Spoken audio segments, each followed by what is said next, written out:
Hi, my name is Tina Satter.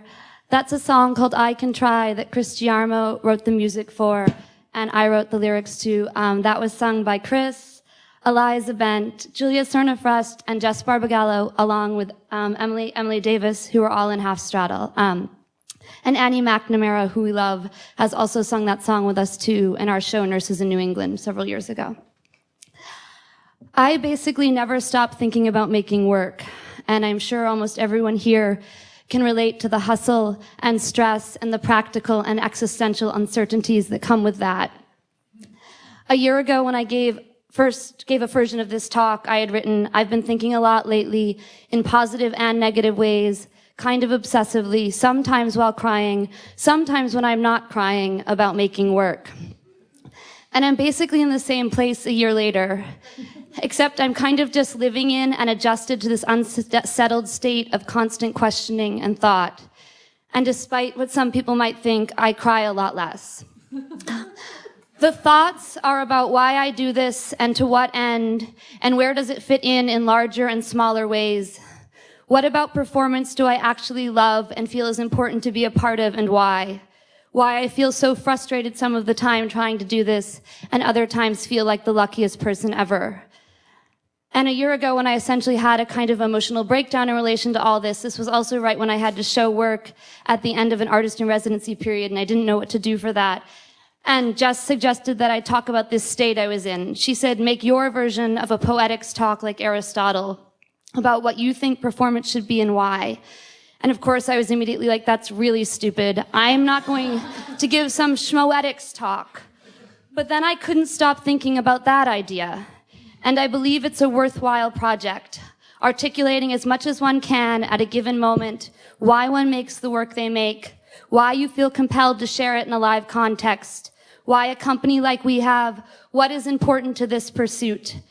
So that started my evolving version of Poetics that I just kept calling Schmoetics, which I know is really dumb. But these deadlines come up and you provide your materials, and I kept Schmoetics. And I'm nothing like Aristotle, clearly more like the opposite. In grad school at Brooklyn College, Mac Wellman would always say, it seemed like I had never read a play before.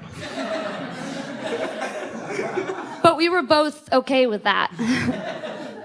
And in thinking of a framework to use for my Schmoetics, I turned to these questions that Caleb Hammonds, who you all know, had asked me to answer. And he was writing something about Half Straddle, and he asked me these great questions for his research, which I answered in a flurry of days in my cubicle at work. So those fairly scattered initial thoughts merged with my own questions are where I'm starting from. Poetry as a species of imitation, that is Aristotle. I've spent the past year making a new piece with Half Straddle that is working with Chekhov's Seagull, and this is the first time I've created a text and performance with such a present primary source. But it's not an adaptation. It's more a deconstruction and reaction to that play, and it's a lot of original material at this point. But I saw The Seagull on Broadway several years ago, and it was Carey Mulligan playing Nina. She's a movie star now, but she wasn't then. And when I saw her open her arms and look out over the awesome fake lake they had on stage and say, I'm drawn to this lake the way a seagull is, I was like, oh my God, I could have written that. And it wasn't that it was that good, it wasn't like it wasn't that good, like I could have written that, or that it was so good, I could have written that. It was actually hearing what Chekhov was doing, this slightly overwrought adolescent magic that Chekhov was capturing in such a strange, subtextual way, and using a seagull of all birds. It felt close to my heart of writing and making things in that moment. And so being a late bloomer, I then went and read Chekhov and his letters, essays about him, various translations. And it was reading more about his real writerly and dramatic interests that also had relevance to what I'm interested in. So then in Aristotle, skip to plot, species, and components. Chekhov didn't really care about plot in an overarching sense. It was just the framework to set up those obscured, simmering, often devastating moments between lovers, crushes, family, acquaintances. Those micro moments that are the action for him, where he created a landscape and a setting, where the real plot was unfolding for him.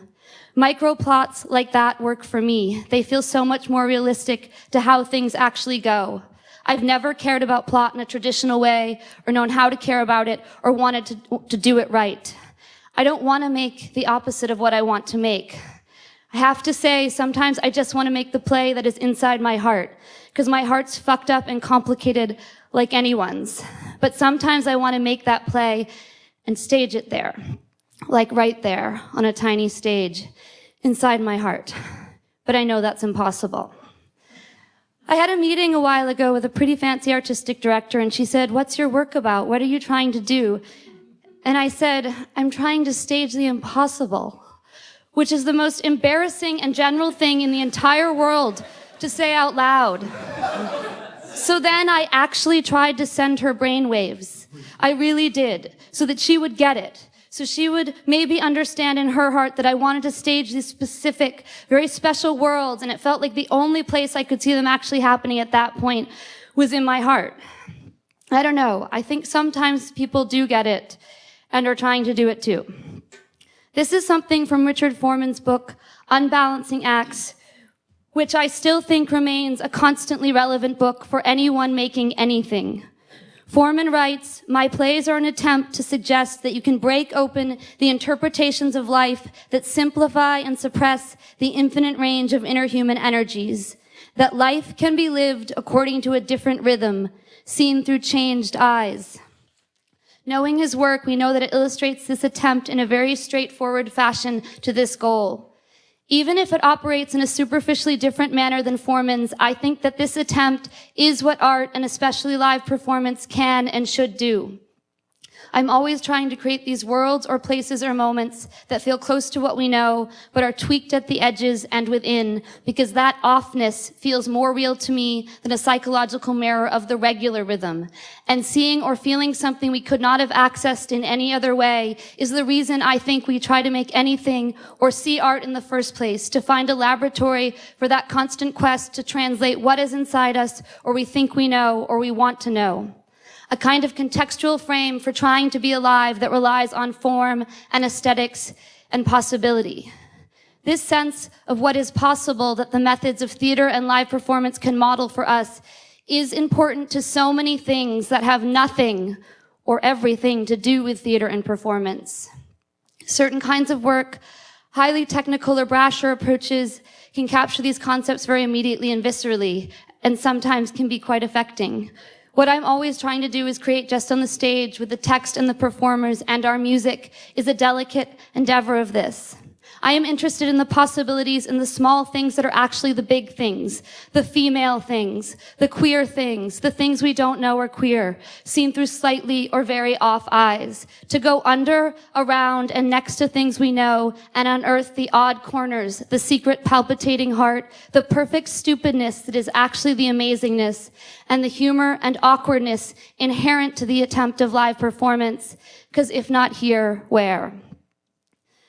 I worry that everything is personal for me, but then who cares? Jess also says that I just want to saturate everything in feeling. I guess at this point I do. Anagnorisis and origins. Since we've never really dealing in typical psychological stakes in Half Straddle work, the performers, who are all incredible performers and wonderful friends, their raw personality becomes a layer of the narrative in an essential and physical way, even as specific as the text and aesthetic we start with usually are. I love this tension.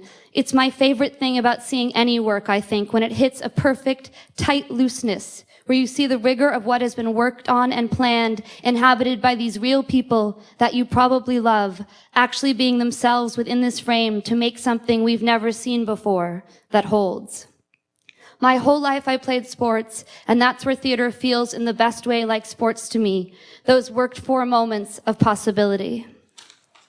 We just got out of this rehearsal residency for Seagull Thinking of You at the New Museum. We did good work, but it was also intense and hard.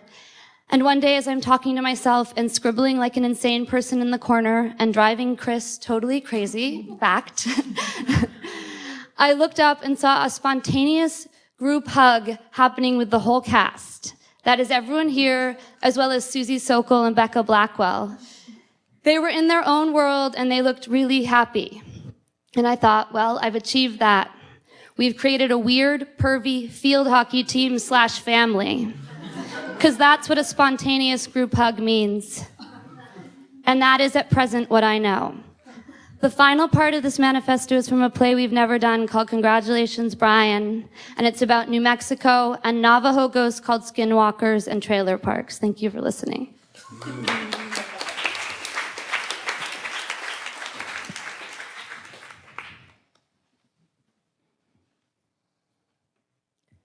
Three res dogs circle.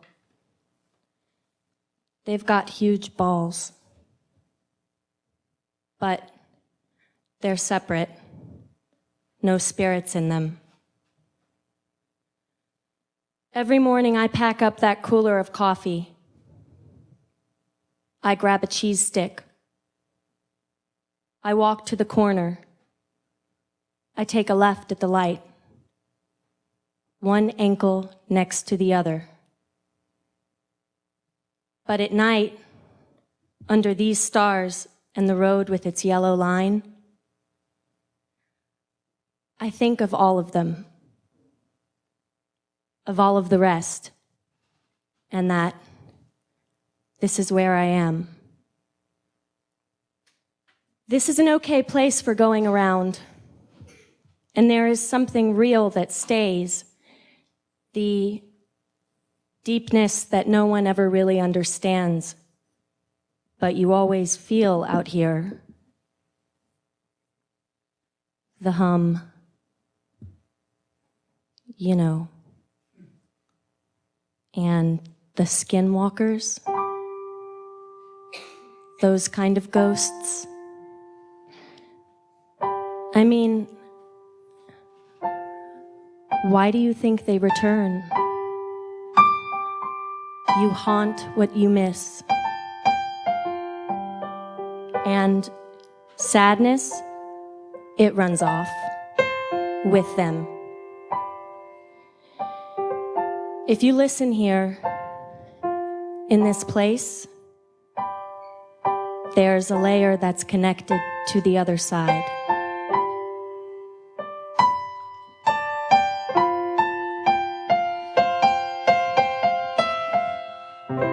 In this weird corner, more is gone than dead.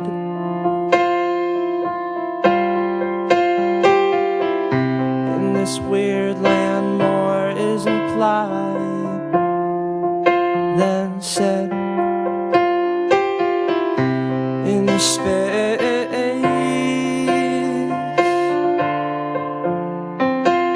love is dry, air is acrid and gone.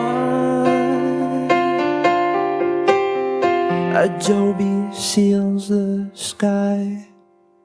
And this is where